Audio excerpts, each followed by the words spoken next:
প্রিয় শিক্ষার্থী, বেঙ্গলি, বিদ্যাপতি, কৃত্তিবাস এবং বৃন্দাবন দাস থেকে আজকে আমরা আয়োজন করেছিলাম মক টেস্টের।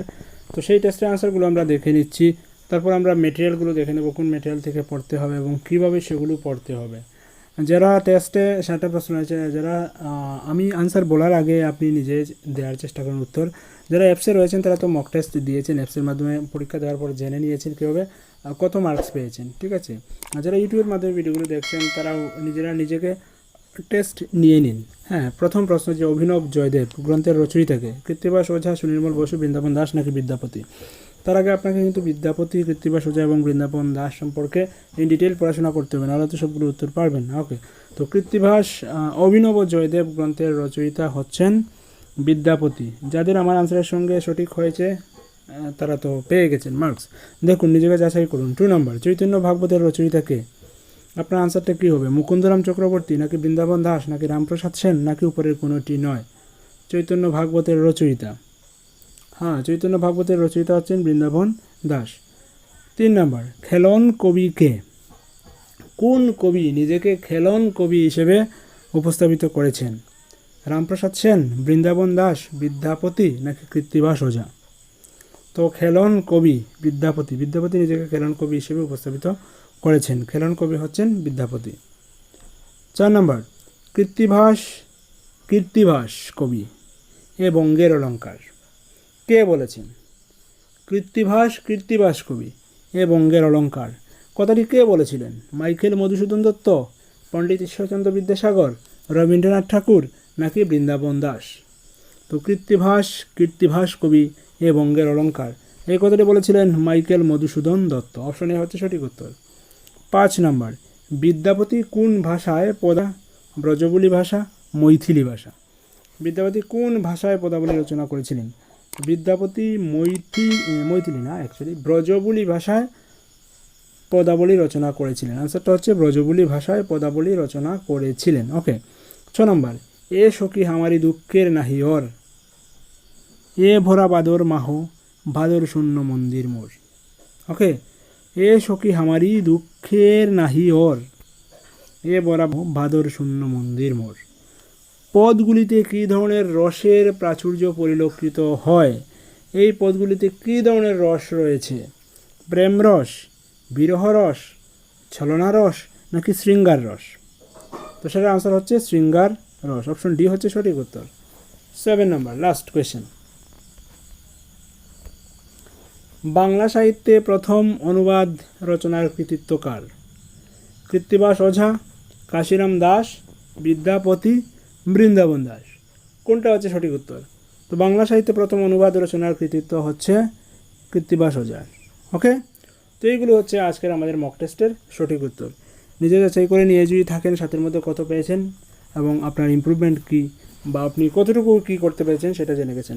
এই ধরনের একটু পিকুলিয়ার টাইপের প্রশ্ন কখনো করে, আর এইগুলো কিন্তু মডেল কোয়েশ্চেন হিসেবে আপনারা নিতে পারেন। আর এইগুলো কোথায় পাবেন, সেগুলোর সলিউশনগুলো ইন ডিটেল কোথায় রয়েছে সেগুলো আমরা দেখে নিচ্ছি, অর্থাৎ আমাদের স্টাডি মেটেরিয়ালগুলো দেখে নিচ্ছি।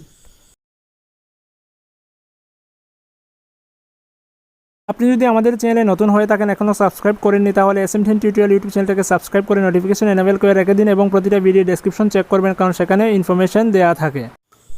প্রিয় শিক্ষার্থী, আমাদের অনলাইন স্টোরে যে বেঙ্গলি টেট 2 পরীক্ষার কবি সাহিত্যিকের পিডিএফটা রয়েছে, ওই পিডিএফটা থেকে কিন্তু এগুলো করা হয়েছে এবং ওই পিডিএফ এইভাবে ইন ডিটেল দেওয়া হয়েছে। সেগুলো যদি আপনি স্টাডি করে থাকেন তাহলে দেখবেন এইভাবে আপনি পড়তে পারবেন, বা অনেকে এই স্টাডি মেটেরিয়ালগুলো নিয়েছেন, কীভাবে পড়বেন সেটা দেখে নিন। এইভাবে পড়তে হবে, তাহলে কিন্তু সেগুলো আনসার করতে পারবেন। ইন ডিটেল শর্টকাট কিছু জিনিস দেওয়া রয়েছে। দেখুন যে বিদ্যাপতি পঞ্চদশ দশকের মৈথিলি কবি, বঙ্গদেশে তার প্রচলিত পদাবলী ভাষা ব্রজবুলি। ওকে, ওই যে পদাবলী ব্রজবুলি ভাষায় রচিত।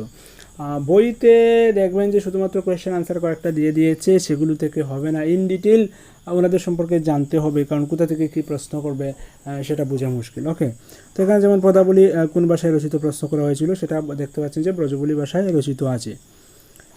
যে পরম পুরুষ শ্রী চৈতন্য মহাপ্রভু প্রতিদিন তার রচিত পদ গাইতে ভালোবাসতেন, বাঙালিরা চর্যাগীতির ভাষা থেকে এই ব্রজবুলিকে অনেক সহজে বুঝতে পারেন। এই কারণে বিদ্যাপতিকে বাঙালি কবিদের অন্যতম হিসেবে গণ্য করা হয়। বিদ্যাপতিকে দেহবাদী কবি বলে আখ্যায়িত করেছেন।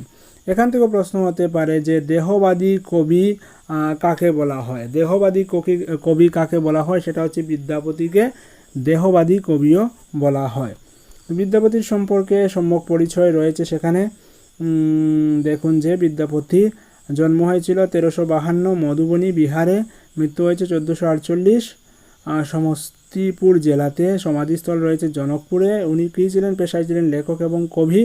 ভাষা, উনি কোন কোন ভাষায় লিখতেন? মৈথিলি ভাষা এবং ব্রজবুলি ভাষায় বেশি লিখি করতেন। ওকে, তো ওনার কিছু পদ দেওয়া হয়েছে। পদ যেমন এ সখী হামারি দুঃখের নাহিয়র, এ বরা বাদর মাহ বাদর শূন্য মন্দির মোর, এটা থেকেও প্রশ্ন করা হয়েছিল। বা অন্য কিছু পদ রয়েছে, দেখতে পাচ্ছেন 2 নম্বর 3 নম্বর কিছু পদ রয়েছে। তো বিদ্যাপতির পদাবলীর ভাষা এবং ব্রজবুলি, বিদ্যাপতির পদাবলীর ভাষা এবং ব্রজবুলি।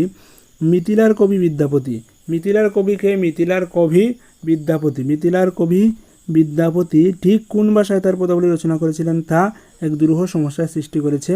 বিদ্যাপতির ভাষা বাংলা নয়, এটা ঠিক। ওকে, পণ্ডিতরা বিদ্যাপতির রচিত ভাষাকে ব্রজবুলি নাম দিয়েছেন, কিন্তু ব্রজবুলি তার বিদ্যাপতির রচিত বা সৃষ্ট ভাষা নয়। যদিও বিদ্যাপতি ব্রজবুলি ভাষা অনেক লেখালেখি করেছেন, কিন্তু ব্রজবুলি ভাষাটা বিদ্যাপতির সৃষ্টি করা ভাষা নয়। ওকে, 16 শতাব্দীতে আসামে ব্রজবুলি শব্দের উল্লেখ পাওয়া গেছে। যতদূর সম্ভব একালে ঈশ্বর গুপ্ত প্রথম ব্রজবুলি ভাষা ব্যবহার করেছিলেন। প্রথম ব্রজবুলি ভাষা কে ব্যবহার করেছিলেন? প্রথম ব্রজবুলি ভাষা ব্যবহার করেছিলেন ঈশ্বর গুপ্ত। ওকে, প্রথম ব্রজবুলি ভাষা ব্যবহার করেছিলেন ঈশ্বর গুপ্ত।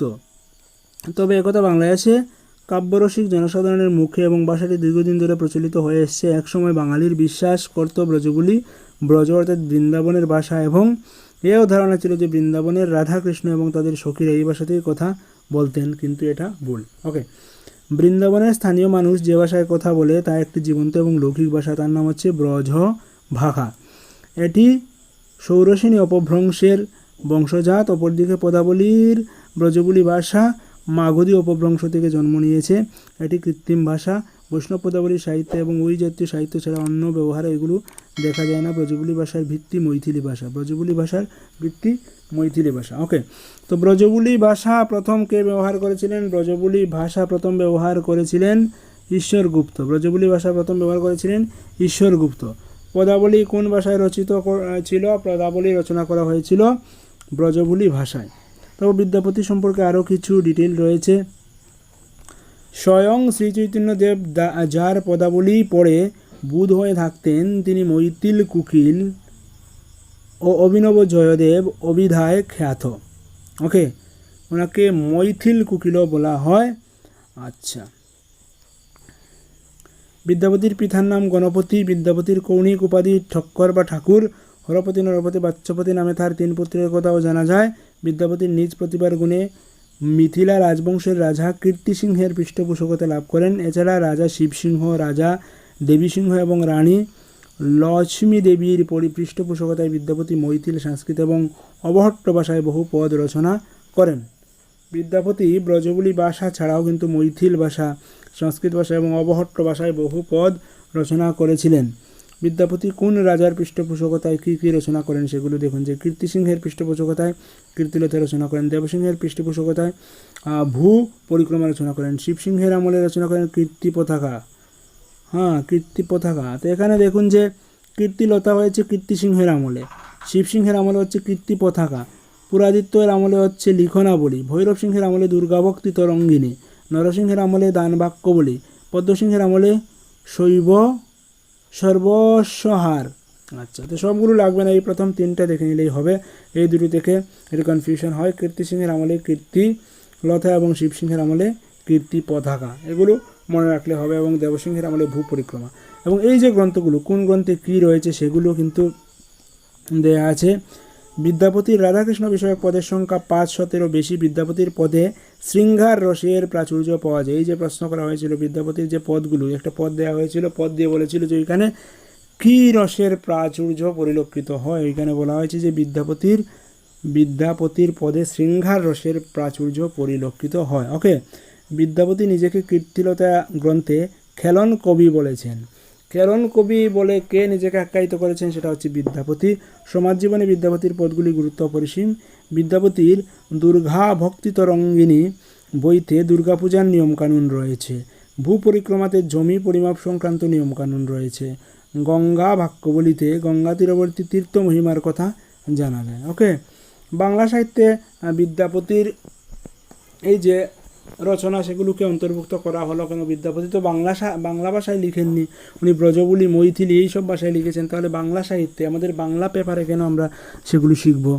সেটার ব্যাখ্যা দেওয়া রয়েছে যে বিদ্যাপতি বাঙালি কবি না হয়েও বাংলা সাহিত্যের অন্যতম অঙ্গ হয়ে গেছেন।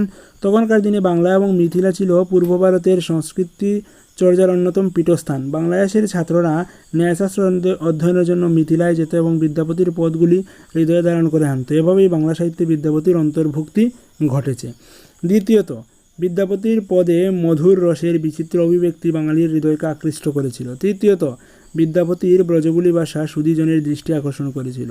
সর্বোপরি স্বয়ং শ্রী চৈতন্যদেব বিদ্যাপতির পদের রসস্বাদন করতেন। এই খ্যাতি বিদ্যাপতিকে অমরত্ব দান করেছে। তো বিদ্যাপতি সম্পর্কে সম্যক এখানে ধারণা দেওয়া হলো, সেগুলো অবশ্যই পড়তে হবে। তো যারা স্টাডি মেটেরিয়ালটি কালেক্ট করেননি তারা কিন্তু আমাদের ভিডিও ডেসক্রিপশনে এই স্টাডি মেটেরিয়াল কালেকশনের লিঙ্ক দেওয়া থাকবে। অনলাইন স্টোর রয়েছে আমাদের, অনলাইন স্টোর থেকে সেটা আপনারা পারচেস করে নিতে পারেন। ওকে, যেহেতু পরীক্ষা এসে গেছে এগুলো কিন্তু পড়তে হবে। আর কোনো বইতে এত ডিটেল এইভাবে এক্সাম পয়েন্ট অফ ভিউতে স্টাডি মেটেরিয়ালগুলো আপনি পাবেন না। ওকে, তো চাইলে সেগুলো নিতে পারেন, ভিডিও ডেসক্রিপশনে লিঙ্ক রয়েছে আমাদের অনলাইন স্টোর।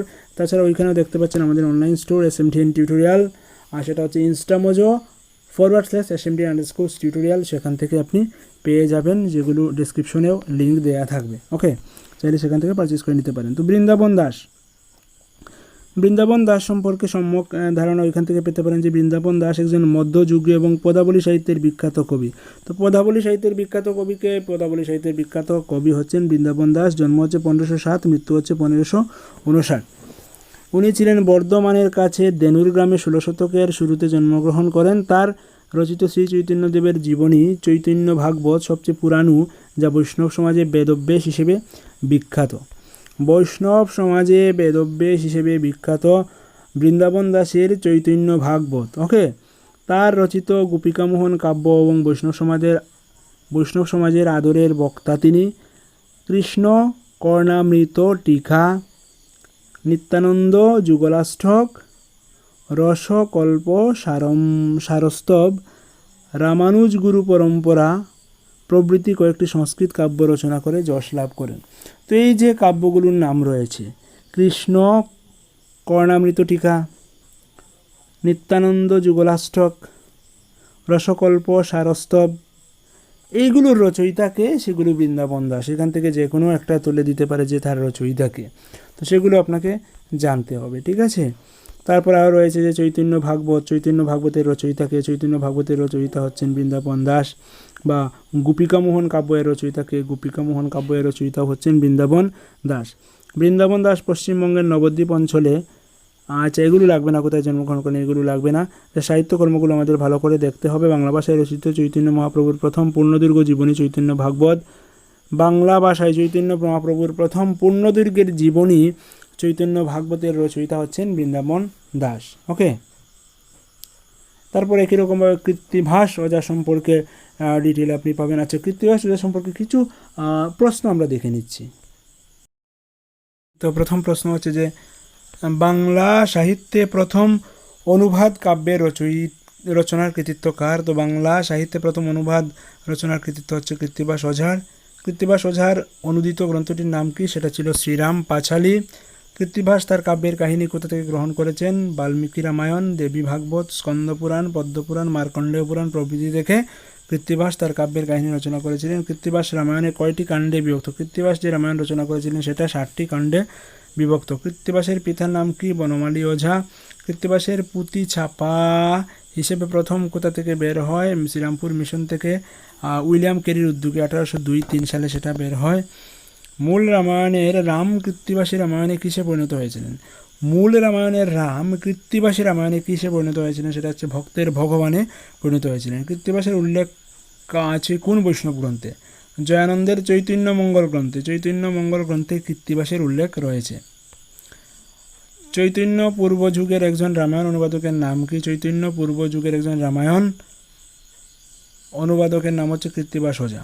কৃত্তিবাসের লৌকিক পদবী কী ছিল? সেটা ছিল মুখোপাধ্যায়। মধুসূদন কৃত্তিবাস সম্পর্কে কী বলেছিলেন? বলেছিলেন যে কৃত্তিবাস কবি এ বঙ্গের অলঙ্কার। ওকে, তো এই কথাটা দিয়ে দিল যে আজকে আমরা মক টেস্ট এটাই দিয়ে দিয়েছিলাম যে কৃত্তিবাস কবি এ বঙ্গের অলঙ্কার কে বলেছিলেন? সেটা বলেছিলেন মাইকেল মধুসূদন দত্ত। হেলহ্যাড তার কোন বইতে কৃত্তিবাসের রামায়ণ থেকে উদাহরণ নিয়েছেন? A grammar of the Bengali language বইতে কৃত্তিবাসের রামায়ণ থেকে একটা উদাহরণ নিয়েছিলেন। কৃত্তিবাসের কাব্য কোন রসের কাব্য? সেটা হচ্ছে করুণ রসের কাব্য। আগে আমরা একটা পেয়েছি শৃঙ্গার রস, যেটা বিদ্যাপতি যে রসে লাইনগুলো লিখতেন সেটা হচ্ছে শৃঙ্গার রস, আর কৃত্তিবাস এর রসটা ছিল হচ্ছে কি করুণ রসের কাহিনী লিখতেন উনি। কৃত্তিবাসের পর কোন রামায়ণ জনপ্রিয় হয়েছিল? অনন্ত রামায়ণ। সেগুলো আমাদের দরকার নেই। চৈতন্য উত্তর যুগের রামায়ণের শ্রেষ্ঠ নিদর্শন কোনটি? সেটাও লাগবে না। তারপর হচ্ছে সেগুলো যেগুলো রয়েছে কৃত্তিবাস সম্পর্কিত নয়, তো সেগুলো আমার না হলে চলবে। তো বাকি যেগুলো দেখলাম সেগুলো কিন্তু অবশ্যই আমাদের প্রয়োজনীয়, সেগুলো দেখে নেবেন। এবং আজকের আয়োজন আমরা এখানেই শেষ করছি। পরবর্তীতে অন্য কোনো টপিক নিয়ে অবশ্যই আলোচনা করবার, যে মক টেস্টগুলো নিয়েছিলাম সেগুলো আনসার নিয়ে ওইভাবে আলোচনা করবো। সেজন্য আমাদের চ্যানেলের সঙ্গে থাকুন। SM10 tutorial YouTube channel subscribe করে রাখুন। ধন্যবাদ সবাইকে।